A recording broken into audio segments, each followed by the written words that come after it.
Hello दोस्तों, आज हम लोग पढ़ने वाले हैं कि परमाणु क्रमांक क्या होता है। ठीक है, तो आइए देखते हैं। देखिए, परमाणु क्रमांक क्या होता है कि किसी भी तत्व के नाभिक में उपस्थित प्रोटॉनों की संख्या को ही परमाणु क्रमांक कहते हैं। यानी किसी भी तत्व के नाभिक में जितने प्रोटॉन उपस्थित होंगे उन्हें ही हम परमाणु क्रमांक कहते हैं। परमाणु क्रमांक को परमाणु संख्या भी कहते हैं और एटॉमिक नंबर भी कहते हैं और इसे जेड से दर्शाते हैं। ध्यान से देखिए, परमाणु क्रमांक यानी परमाणु क्रमांक। देखिए, परमाणु क्रमांक को हम जो दर्शाते हैं ना, वो ध्यान रखिएगा, वो जेड से दर्शाते हैं। ठीक है, ये बहुत बार रेलवे में क्वेश्चन पूछा जा चुका है कि परमाणु क्रमांक को किससे दर्शाते हैं, तो जेड से। ठीक है, यानी एटॉमिक नंबर, क्या बोलते हैं इसको, एटॉमिक नंबर। ठीक है, एटॉमिक नंबर। एटॉमिक नंबर को हम जेड से दर्शाते हैं। ये क्या होता है कि किसी भी तत्व के नाभिक में उपस्थित कुल प्रोटॉनों की संख्या ही परमाणु क्रमांक कहलाते हैं। ठीक है, तो अगर आपसे कभी पूछा जाए कि बताइए परमाणु क्रमांक क्या होते हैं, तो आप बता दीजिएगा कि किसी भी तत्व में अगर जितने भी प्रोटॉन उपस्थित हैं उनकी संख्या क्या कहलाती है, परमाणु क्रमांक कहलाती है। परमाणु क्रमांक के बाद अगर और मैं बात करूं तो आप ध्यान रखिएगा कि जब कोई तत्व उदासीन हो, क्या हो, उदासीन हो, यानी जब कोई तत्व न्यूट्रल हो, तो जब कोई तत्व न्यूट्रल होता है उस समय क्या होता है कि परमाणु, ठीक है, परमाणु क्रमांक, ठीक है, जब कोई तत्व उदासीन होता है तो उस समय परमाणु क्रमांक और प्रोटॉन की संख्या और इलेक्ट्रॉन की संख्या, ठीक है, इलेक्ट्रॉन की संख्या सब आपस में बराबर होती हैं। यानी जब कोई तत्व अगर उदासीन है तो उस समय परमाणु क्रमांक, प्रोटॉन की संख्या और इलेक्ट्रॉन की संख्या सब आपस में बराबर होती हैं। जैसे एक एग्जांपल देखिए, जैसे मैं लिखता हूँ 11Na23।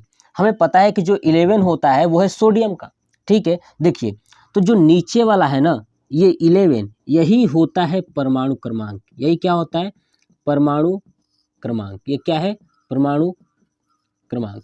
तो जब ये परमाणु क्रमांक है तो इसी परमाणु क्रमांक को प्रोटॉन कह सकते हैं और इलेक्ट्रॉन कह सकते हैं। ठीक है ना, इसी परमाणु क्रमांक को हम क्या कह सकते हैं, प्रोटॉन और इलेक्ट्रॉन।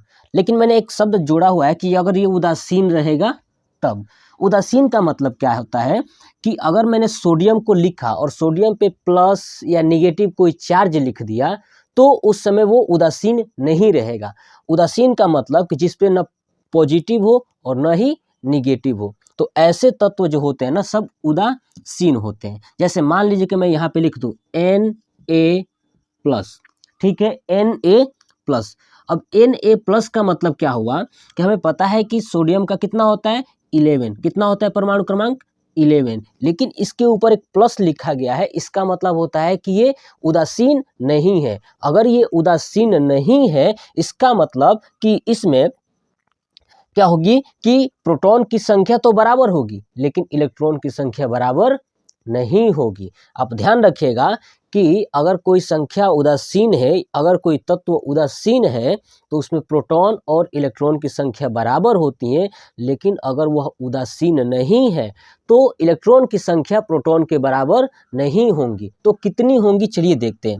देखिए, ये ऊपर वाले क्वेश्चंस में 11Na23 में परमाणु क्रमांक 11 हुआ करता था, तो यही प्रोटॉन हो गया और यही क्या हो गया, इलेक्ट्रॉन हो गया, है ना। यही प्रोटॉन हो गया और यही क्या हो गया, इलेक्ट्रॉन हो गया।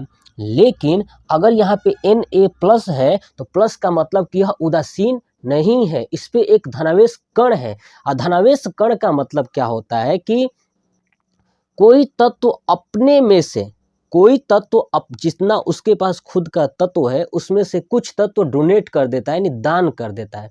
तो ऐसे क्या होते हैं, धनावेश कण। ठीक है, जो अपने तत्वों में से कुछ तत्व क्या करते हैं, डोनेट कर देते हैं। ठीक है, वो क्या होते हैं, धनावेशित कण। ठीक है ना, वैसे कण क्या होते हैं, धनावेशित कण। तो आप देखेंगे कि जो सोडियम है, सोडियम ने अपने में से एक इलेक्ट्रॉन को क्या कर दिया है, दान कर दिया है, एक इलेक्ट्रॉन क्या किया प्लस दान कर दिया है, ठीक है। अब जब ये दान कर दिया है तो इसके पास खुद का इलेक्ट्रॉन कितना बचा, तो आप देखेंगे कि जो 11 हुआ करता था यही इलेक्ट्रॉन के बराबर हुआ करता था, लेकिन इसमें क्या कह रहा है कि प्लस देने का मतलब कि एक दान कर दिया है, तो यहाँ पे आप देखेंगे कि 11 माइनस 1 दान कर दिया है तो बचा 10, यानी इलेक्ट्रॉन की संख्या कितनी हो जाएगी, तो 10। लेकिन अगर आपसे पूछे कि प्रोटॉन की संख्या बताइए इसमें, तो वही होगा 11, यानी प्रोटॉन की संख्या क्या होगी, तो 11। लेकिन अगर पूछेगा कि इलेक्ट्रॉन की संख्या बताइए, तो आप ध्यान रखिएगा जितना डोनेट किया है उसको माइनस कर दीजिएगा और आपका आंसर आ जाएगा, ठीक है।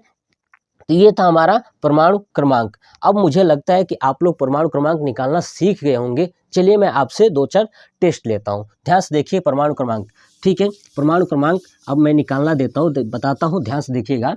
मैं आपके सामने एक क्वेश्चन लिख रहा हूँ कि 20Ca40, ठीक है। मैं पूछूं कि बताइए इसमें परमाणु क्रमांक कितना होगा, तो आप ध्यान रखिएगा जो नीचे वाली वैल्यू होती है ना, ये होता है परमाणु क्रमांक। ये क्या होता है, परमाणु क्रमांक।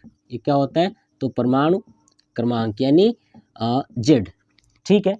और इसी परमाणु क्रमांक को क्या कहते हैं, प्रोटॉन की संख्या। और उसी प्रोटॉन की संख्या क्या होती है, इलेक्ट्रॉन की संख्या के बराबर होती है।